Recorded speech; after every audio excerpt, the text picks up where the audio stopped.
Good morning to all. Today we are going to see the second method for valuation of goodwill, that is super profit method. After going through this video, you will be able to understand various terms used under super profit method for valuation of goodwill and how to valuate goodwill with the help of super profit method. So let us start. First, let us see certain terms used under super profit method for valuation of goodwill. The first term is normal profit. Now, what do you mean by normal profit? When a similar type of business earns profit at a certain percentage of the capital employed, it is called normal profit. Now, if we talk about two similar type of business, then sometime it is assumed that such types of business earn certain percentage of the profit of capital employed. यानी अगर हम किसी specific business की बात करते हैं तो generally हम ऐसे सुनते हैं कि अगर हम कुछ फिक्स कैपिटल इन्वेस्ट कर रहे हैं तो एक अजम्पशन होता है कि एक सिमिलर टाइप ऑफ बिजनेस है. सपोज हम बात करते हैं गारमेंट्स के बिजनेस की. अगर आप गारमेंट्स के बिजनेस में हो तो जनरली अज्यूम किया जाता है कि आप 10% नॉर्मल प्रॉफिट कमा सकते हो. यानी ये एक ऐसा बिजनेस है जो आपको जनरली 10% नॉर्मल प्रॉफिट दे सकता है. यानी अगर कोई पर्सन गारमेंट्स का बिजनेस शुरू करना चाहता है तो इन एन एवरेज आप 10% अपने कैपिटल एम्प्लॉयड का कमा सकते हैं. For example, we are just taking an example. जैसे कि अगर आप 10 लाख रुपए लगा रहे हो तो आपका रिटर्न, नॉर्मल रिटर्न 1 लाख रुपए होगा. तो हम कहते हैं ना कि इसका प्रॉफिट मार्जिन, इस बिजनेस में प्रॉफिट मार्जिन इतना है, इस बिजनेस में प्रॉफिट मार्जिन इतना है. तो जनरली नॉर्मल प्रॉफिट वो मार्जिन होता है जो एक similar type of business earn करता है, normally earn करता है. Then second term is actual profit. Now actual profit is that profit which is actually earned by the business. यानी एक नॉर्मल प्रॉफिट तो एक अजम्पशन होता है कि आप इतना इस बिजनेस में कमा सकते हो. यानी अगर आप कुछ कैपिटल इन्वेस्ट कर रहे हो तो आप अपने इन्वेस्टमेंट का 10% एज अ प्रॉफिट कमा सकते हो. बट जब आप एक्चुअली बिजनेस करते हो उसके बाद जो आपका प्रॉफिट होता है, सही में उस प्रॉफिट को हम कहते हैं actual profit. It is not necessary कि हमेशा आपको जो कहा गया है कि ये इस टाइप के बिजनेस में आपको 10% का प्रॉफिट होता है तो वो ज़रूरी नहीं है उतना ही हो. कभी कभी आप ज़्यादा भी कमा सकते हो बाय योर ओन एफर्ट्स. यानी अगर आप बिजनेस को प्रॉपर तरीके से मैनेज करोगे, अच्छी तरीके से कस्टमर को क्वालिटी सेटिस्फेक्शन दोगे, कंज्यूमर सेटिस्फेक्शन दोगे, तो आप नॉर्मल प्रॉफिट से ज़्यादा भी कमा सकते हो. यानी आप अपने कॉम्पिटिटर से ज़्यादा भी कमा सकते हो. तो एक्चुअल प्रॉफिट वो प्रॉफिट होता है जो एक्चुअली आपके बिजनेस ने कमाया है. Yes. Then third term used is super profit. Now what is super profit?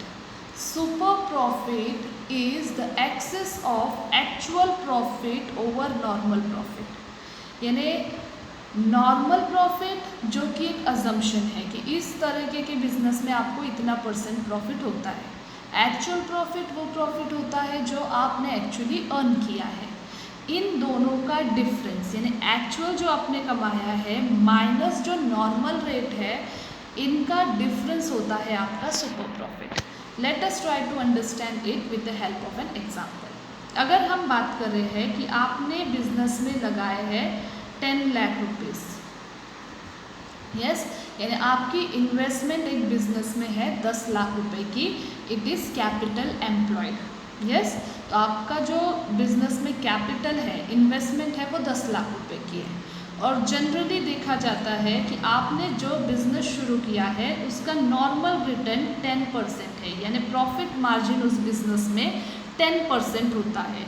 तो नॉर्मली मार्केट के हिसाब से 10% इज़ द रिटर्न, यानी नॉर्मल अगर आप 10 लाख रुपए लगा रहे हो तो आपको 1 लाख का प्रॉफिट होना चाहिए। यस, बट जब आपने वो बिज़नेस शुरू किया तो आपके एफर्ट्स की वजह से आपने 10% की जगह 50% प्रॉफिट कमाया।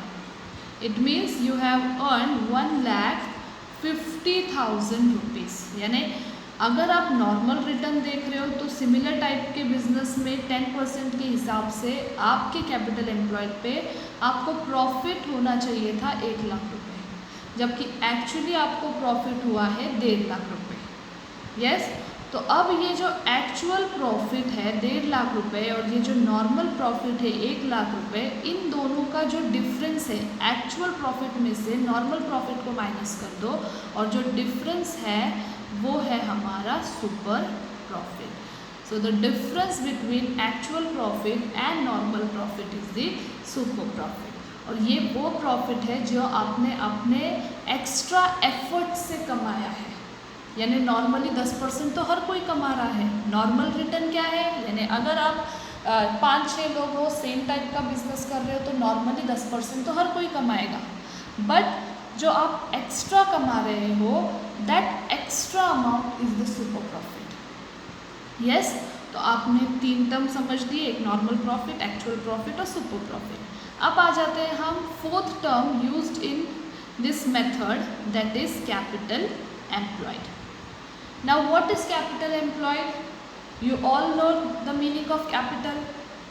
Capital is that amount which is invested in the business by the owner. यानी capital employed वो अमाउंट होती है जो एक ओनर अपने बिजनेस में लगाता है। यस, तो अब जब आप सुपर प्रॉफिट मेथड के हेल्प से गुडविल कैलकुलेट करते हो तो कभी कभी क्वेश्चन में कैपिटल एम्प्लॉयड नहीं दिया होता है, तो उस टाइम पे आपको कैपिटल एम्प्लॉयड कैलकुलेट करने की ज़रूरत पड़ती है। And we have 2 approaches to calculate capital employed. First one is liability side approach and the second one is asset side approach. अगर क्वेश्चन में आपको कैपिटल एम्प्लॉयड दिया है तो उस टाइम पे हमें कैपिटल एम्प्लॉयड फाइंड करने की ज़रूरत नहीं पड़ती, but if it is not given in the question then you have to find capital employed. Now how you are going to find capital employed? For this purpose there are 2 approaches. First is liability side approach and the second one is asset side approach. Now let us see them one by one. First is liability side approach. यानी आपको पता है कि हम capital जो है वो balance sheet में शो करते हैं लाइबिलिटी साइड पे।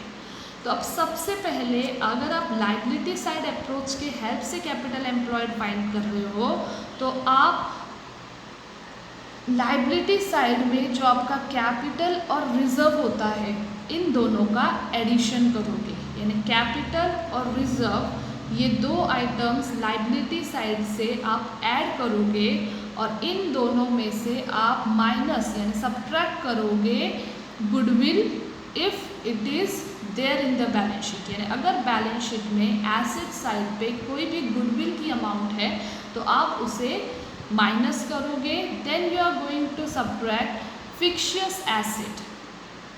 फिक्शियस एसेट यानी ऐसी asset which are only for the name sake, यानी ऐसी एसेट जिससे हमें कुछ रिटर्न नहीं मिलने वाला है, सिर्फ नाम के लिए ऐसी ये एसेट्स है, इनसे हमें कोई भी इन्हें बेच के हमें कोई कैश या कैश इक्विवेलेंट नहीं मिलने वाला। फॉर एग्जांपल एडवर्टाइजमेंट सस्पेंस, ये एक ऐसी एसेट है जिससे आपको कोई भी return, but it is shown on the asset side.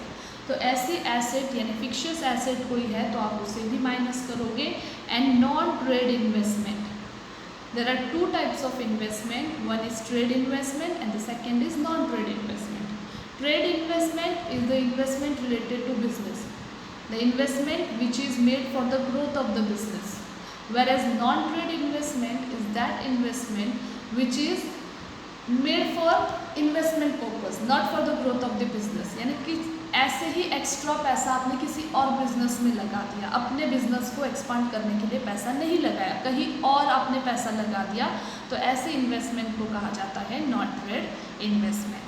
तो आप लाइबिलिटी साइड अप्रोच से जब कैपिटल एम्प्लॉयड फाइंड करोगे तो आप कैपिटल और रिजर्व को ऐड करके उनमें से माइनस करोगे goodwill, fictitious asset and non trade investment. Now asset side approach. अब आप एसेट साइड अप्रोच से यानी आप एसेट साइड को एज अ बेस लेके जब कैपिटल एम्प्लॉयड कैलकुलेट करोगे तो कैपिटल एम्प्लॉयड कैलकुलेट करने के लिए आप सबसे पहले सारे एसेट्स का addition, it means asset side का टोटल जो होगा, बट उसमें आपको फिर से goodwill, fictitious asset and non trade investment include नहीं करना है। यानी एसेट साइड के टोटल में से सबसे पहले goodwill, fictitious asset and non trade investment को माइनस करके जो अमाउंट बचेगा वो अमाउंट उसमें से आप माइनस करोगे आउटसाइडर्स लाइबिलिटीज़, यानी लाइबिलिटी साइड से आउटसाइडर्स लाइबिलिटीज़ जो होगी उसको आप माइनस करोगे। You know there are two types of liabilities, one is insiders liabilities यानी owners fund and second one is outsiders fund, यानी ओनर का जो फंड होता है वो होता है कैपिटल एंड रिजर्व। तो उन दोनों को छोड़ के बाकी जो आउटसाइडर्स लाइबिलिटी होगी वो आप माइनस करोगे and then you will get capital employed. So these are the terms which are used for calculating goodwill with the help of super profit method. Normal profit, that is the profit which is generally earned by the similar type of business.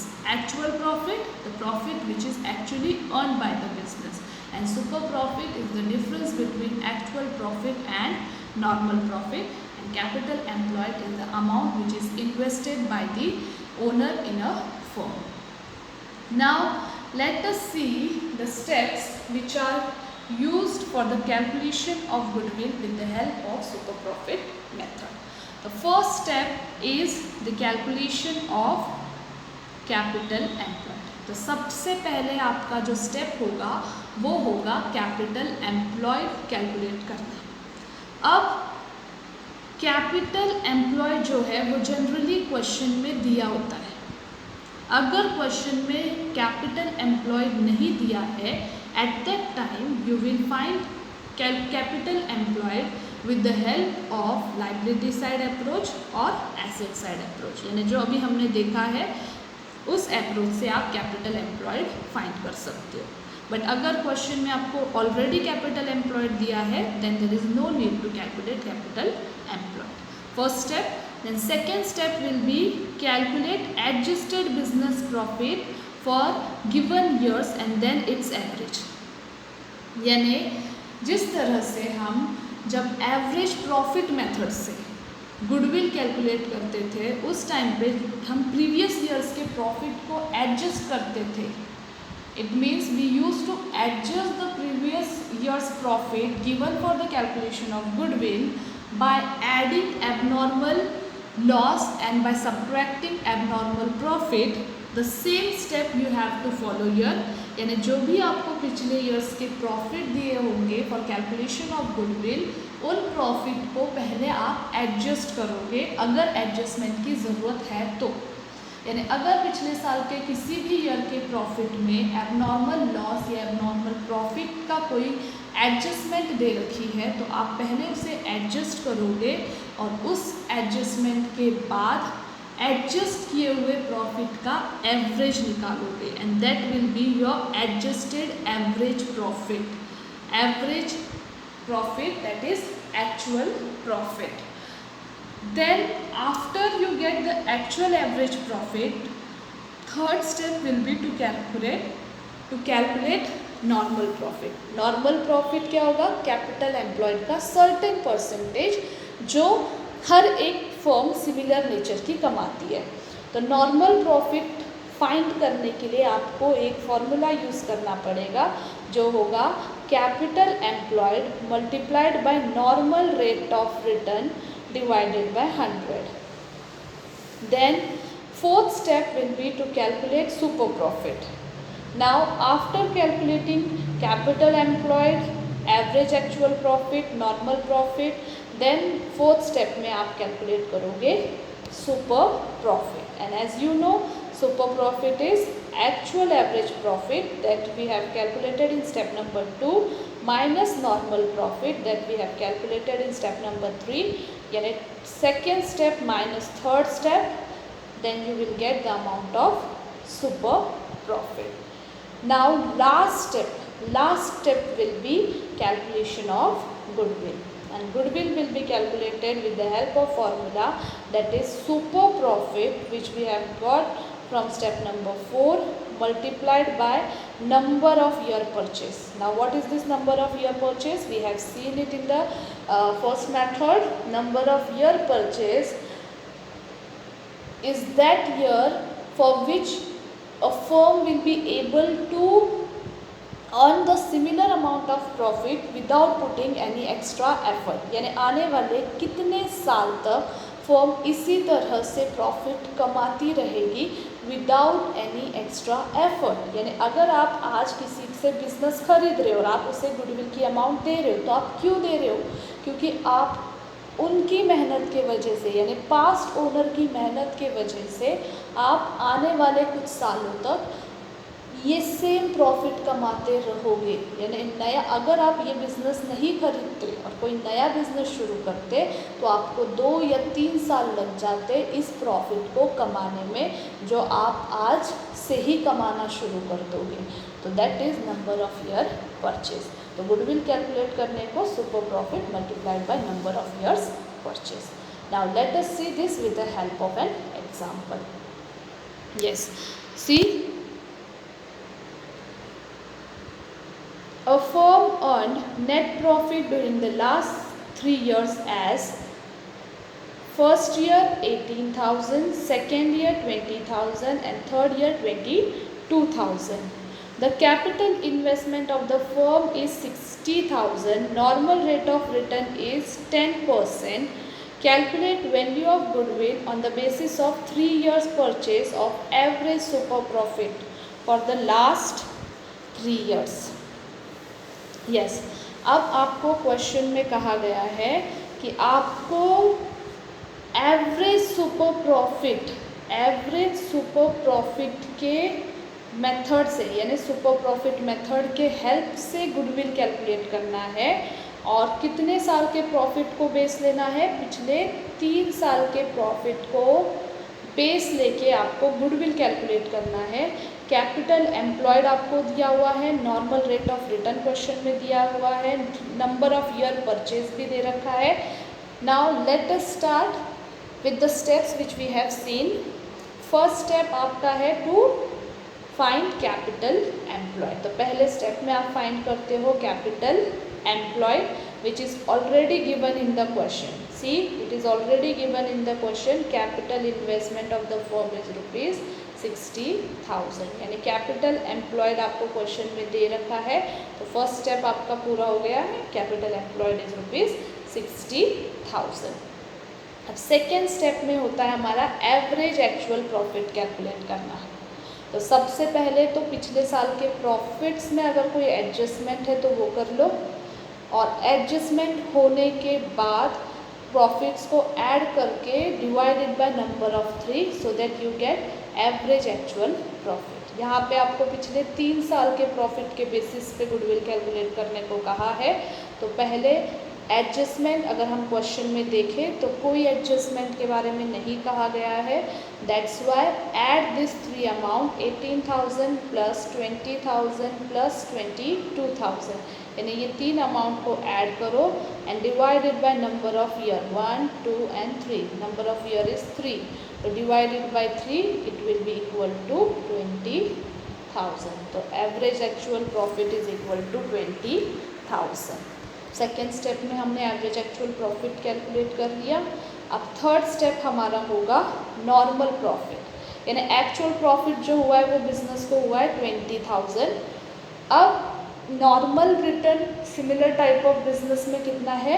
10% of capital employed. यानी अगर कोई person इसी तरह का business शुरू करना चाहता है तो जनरली प्रॉफिट मार्जिन उसका 10% है। तो कैपिटल एम्प्लॉयड का 10%, तो capital employed multiplied by normal rate divided by 100 capital employed is 60,000 multiplied by normal rate, that is 10 divided by 100, that is normal profit is equal to 6,000। यानी अगर आप इसी तरह का बिजनेस शुरू करना चाहते हो जो ये फर्म कर रही है, तो नॉर्मली इस पे कैपिटल एम्प्लॉयड का 10% आपको रिटर्न मिलता है। तो कैपिटल एम्प्लॉयड यहाँ पे अगर हम कह रहे हैं 60,000 है, तो नॉर्मल रिटर्न आपका है 6,000। थर्ड स्टेप में हमने नॉर्मल प्रॉफिट कैलकुलेट कर लिया। Now fourth step is to calculate super profit, and we know that what is super profit, difference between the average actual profit and the normal profit. The average actual profit is equal to how much, 20,000। यानी आपके firm का जो average profit है वो yearly basis पे 20,000 है, जबकि normally इसी तरह के बिजनेस में अगर हम इन्वेस्ट करते हैं तो नॉर्मल रिटर्न 10% दैट इज 6,000 होगा। तो average actual profit minus normal profit 20,000 minus 6,000 that is super profit is equal to 14,000। यानी आप अपने कॉम्पिटिटर से 14,000 रुपीज़ ज़्यादा कमा रहे हो, यानी आपका प्रॉफिट ज़्यादा है compare to the same type of business done by other persons. तो अब ये 14,000 is the super profit. With the help of this super profit you are going to calculate goodwill. The formula to calculate goodwill is super profit multiplied by number of year purchase. 14,000 is the super profit and number of year purchase is given 3 years purchased, so multiplied by 3, goodwill is equal to rupees 42,000. So in this way you will solve the questions with the help of super profit method, but sometimes if there is any adjustment, adjust the profit as we adjust it during average profit method in the same way, and then do all the steps accordingly. Thank you.